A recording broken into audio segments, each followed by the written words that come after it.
Hello, everyone. Happy Wednesday. I had to look if you needed to realize as to what day it was.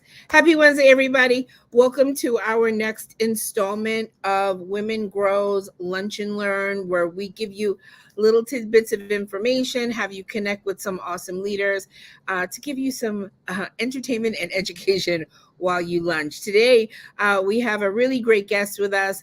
Actually, I don't know if you all know this, but Gia Marone, president of Women Grow, and myself both come from finance and transition from finance into cannabis, and now cannabis finance. And we have an awesome guest here to talk about her career in cannabis finance. I'm going to bring up Michelle Bruno, business development manager with XS Financial. Come on up. Hi, Tanya. Hello, Michelle. Hi. Thank you for joining me today. Excited to have you on. Cannabis financing, cannabis finance or financing, and probably a little combination of both. So please take a minute and introduce yourself. Yeah. So my name is Michelle. I'm the business development manager here at XS Financial. We provide CapEx financing to cannabis operators around the country. Fantastic. Thank you. So you're in cannabis financing, doing all the wonderful things. We'll talk about exactly what it is, but we wanted to know first and foremost, what were you doing prior to your entrance into the cannabis industry?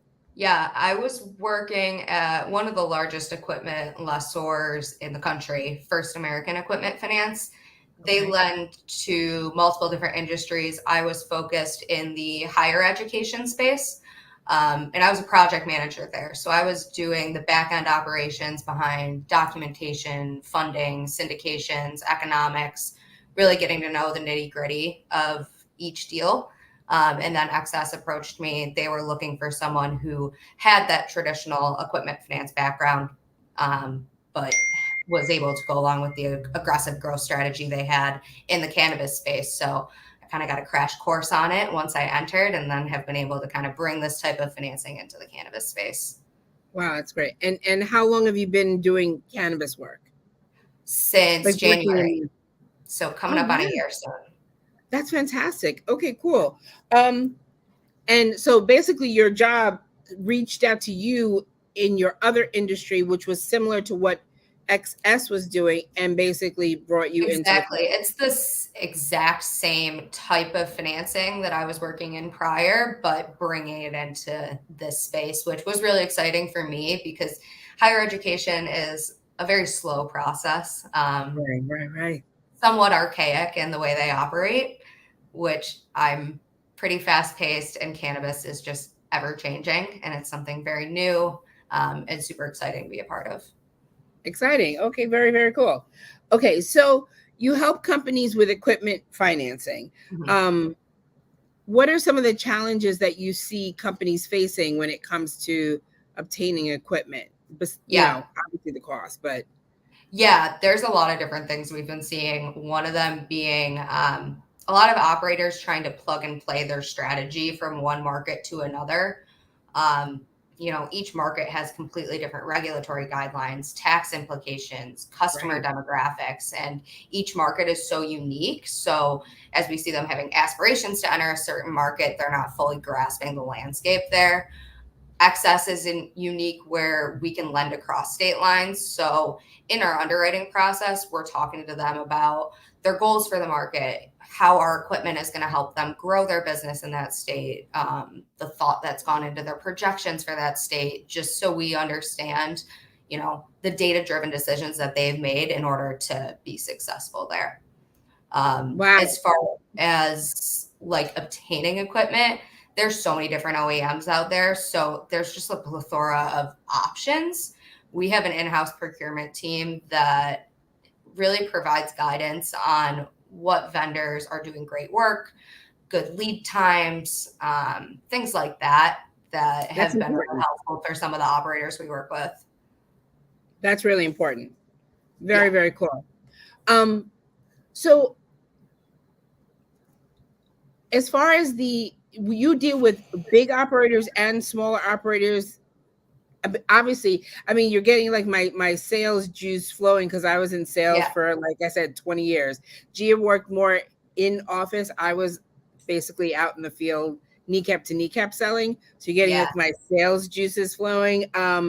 So basically, you have to tailor what your offerings are based on obviously the needs of the customer, but obviously those financing needs are different. Correct. Yeah. So what we do is take a look at the tax implication of each state, and we actually structure the lease to work to their advantage in each state. Right. And then, we're just trying to understand what their strategy is really to make sure the financing makes sense for them. As far as like sales strategy, LinkedIn is such a great tool for this industry. I've found people are so open to talking and just having a quick conversation, shooting a message, just saying, hey, can you hop on the phone? And just, I would love to hear about your business. I want to learn about your grow, what problems you're Right. running into, what you're hearing on a day to day. I think that's what I love about this industry is that everyone's been really open to speaking and just learning about what other sources of capital there are available to them. I love that. I love that. Um, do you ever see companies going too fast, too soon, I would say, or grow have the yeah, expectation of growing too big I too think soon? that plays into what I was saying before with like, I don't think too big too soon is always a bad thing. I mean, this industry is super competitive and full of really driven people that want to grow. But like I said, data driven decisions are super important. I mean, when we see people going into markets where they're just not fully prepared, that big too soon is definitely a red flag that we think about. Cool, and that's great that you addressed that. Um, are you working with now? Your primary customer are cultivators. Yeah, but it's not just cultivators, it's retailers, processing, manufacturing, soup to nuts. We kind of joke internally that if you were to take your facility and flip it upside down and shake it, anything that falls out is financeable through us. So it's Oh wow, anything that's very from, cool. Okay. yeah, it's anything from lights, benches, racks, extraction, labeling, fillers, packaging equipment. Oh Yeah. wow. Yeah. So it's all encompassing. So are you working with any women-led businesses right now, or are you, connecting to or with?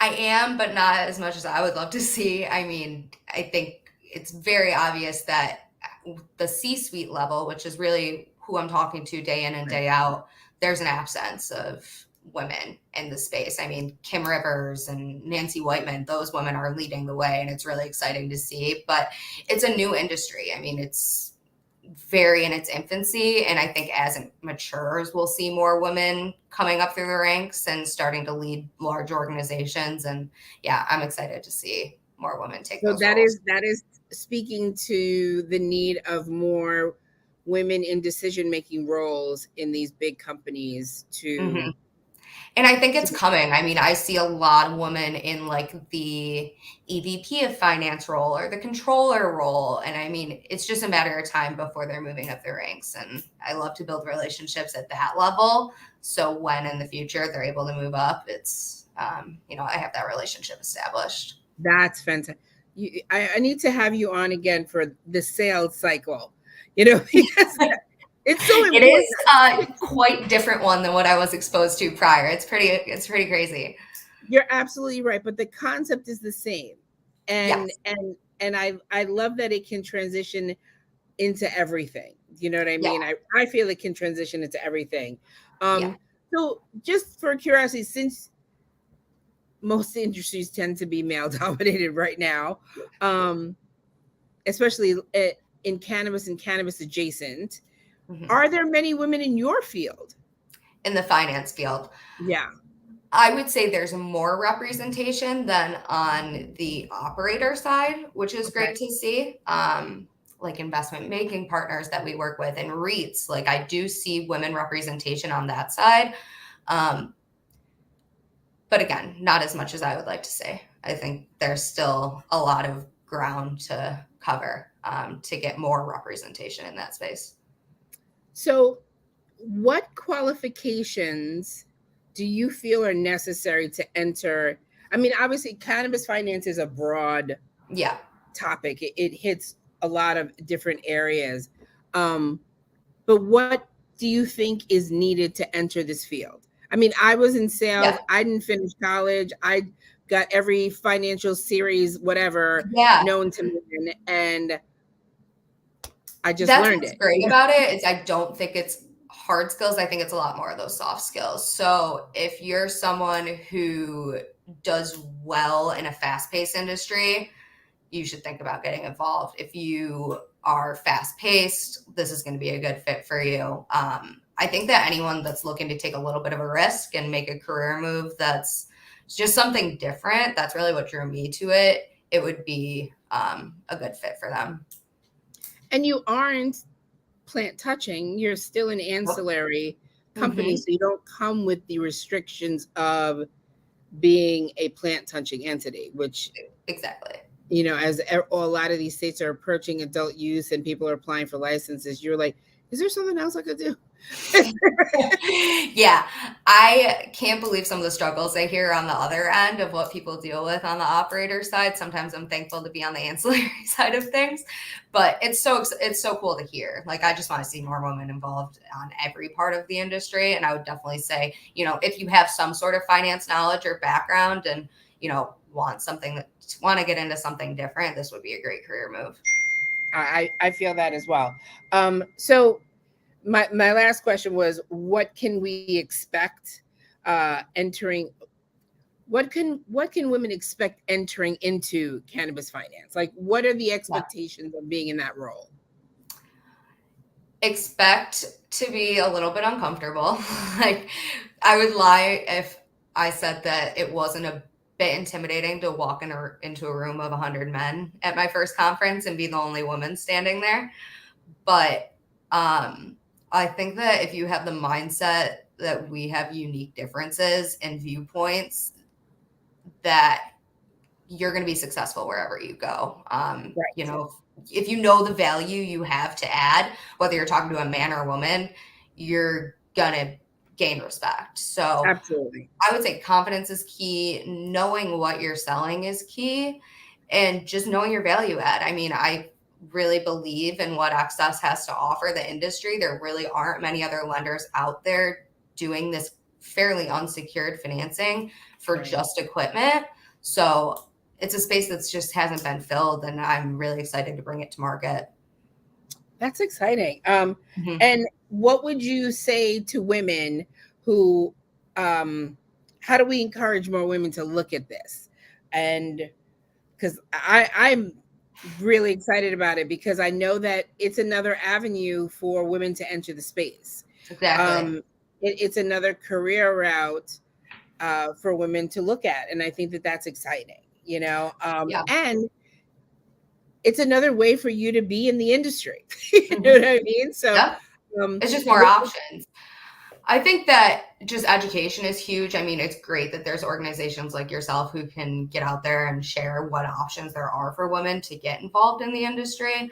right. Um, and I'm hopeful that just the more that like myself and other women are out in conferences and hiring, like the more women that we have in these leadership roles that are hiring people beneath them, they can continue to breed that diversity across the industry. So I think it's just going to be organic, and it's more education than anything.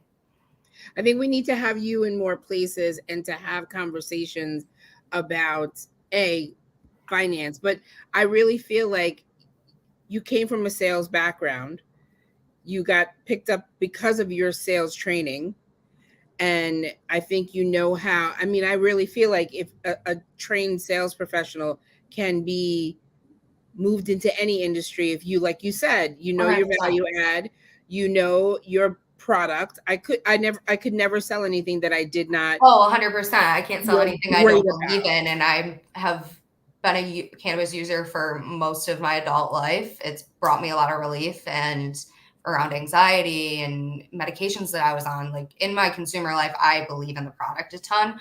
So I think that helps me in talking to these operators. And, you know, I'm a big fan of a lot of the Ohio brands that I see. And yeah. I gotta get out there. I gotta You get have out to. They're some of the medical best. You wouldn't only, believe right? it. It's the best hidden secret in cannabis right now. It's only medical in Ohio, correct? Correct. Yes, only medical. Okay, cool. That's this some really vibrant medical programs. I've been to a couple of states and I'm like, really? You know? Yeah. You wouldn't expect it. And adult use is definitely on its way within the next year or so, which I'm really excited to be here for. That's super exciting. Super exciting. So yes, we are definitely going to continue our conversation around, you know, I think I talked to Gia at length about having this conversation about being able to not only provide a value add for the whatever you're marketing, whether it's your business or yourself, but understanding that this process, this sales process, and then when you say sales process, people get nervous because they think, you know, a sleazy car salesman is going to come out of the, you know, and then they Which look is like the us. exact experience I hate. And I try to stay away from that. Like everything I do is really around being more consultative. Yeah. And usually when I'm talking to people, there's not an immediate need. They don't have any equipment that they're looking to purchase right now that they would consider financing for. But it's just educating them on what's available to them. So when the time comes, you know, we're here, just let us know. What I love about this industry is really how casual it is on that side of the sales process.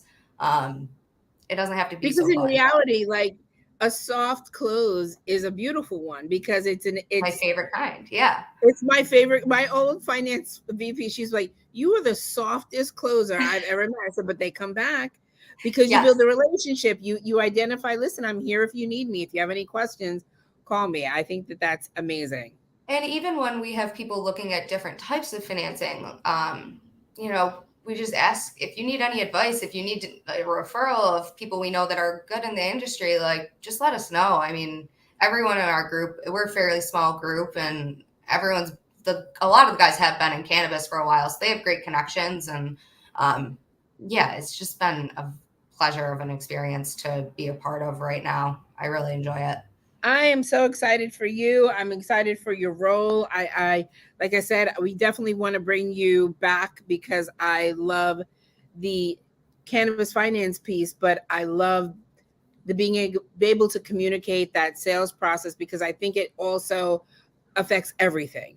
Your 30-second elevator conversation to closing a big deal for financing or what have you. So thank you so much for your time today. Can you just tell everyone where they could find you? I should have had you alter your, how do you call it? But just that's okay. Yeah, you can find me on LinkedIn, Michelle Bruno at Access Financial. We have a LinkedIn page as well, and our website is accessfinancial.com.